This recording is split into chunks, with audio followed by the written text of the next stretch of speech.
The Hat Man used to come see me as a kid, along with this red aura butta sitting baby, talk of drugs, and my mother feeding me them.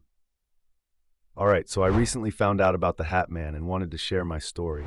Around when I was 5 or 6, my mom began feeding me Benadryl, adult Claritin, and NyQuil to make me go to sleep, basically whenever she wanted.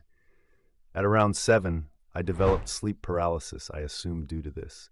The first time I was visited by him, my heart sank and I panicked.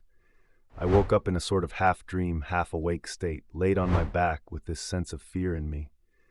As I looked around, the room was oddly dark and I couldn't see much.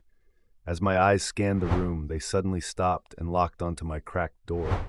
As I focus and look closer at the door, my heart drops as I notice a very dark, black, almost void, like his concave, like there's a big dark pit of nothing, but it's simultaneously in him and I as him. With a sharp nose and a hat with a crisp, straight brim, and hat almost like a top hat, but not as big and wider. As I look at him, I try to let out a scream, but I couldn't. He stared at me for what felt like 10 to 15 minutes until I eventually became unparalyzed and he disappeared. The next night as I went to bed, terrified, I slept for a bit and again woke up paralyzed in my dark room, and I went to scan the room again. As I scan the room, I don't see anything, but I feel as if I'm being stared into. As I get to the corner of my eye, I try to move my head for some time, and eventually my head tilts just enough to see directly beside me. As I look over, I see the same dark figure with the hat staring directly over me beside my bed. Terror filled my mind, and he slowly inched towards me, eventually getting about 2 inches from my face, and stayed there until I eventually gained control of my body and he disappeared. The last story I have is weird. Again, nighttime, same room, same bed. I fall asleep a bit and wake up paralyzed.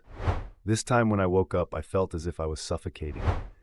And as I raise my eyes to look down near my legs, I see a floating baby with a red aura around it, floating up and down and laughing. As I turn to the door, I see the Hat Man peering into my window, and as I notice him, the suffocating feeling gets stronger and stronger until I eventually jolt myself out of this state, and I'm again back in my empty room with no weird figures. TLDR, my mom used to give me Benadryl and other sleep drugs as a kid, so I would fall asleep and it made me see the Hat Man and a red-auraed baby.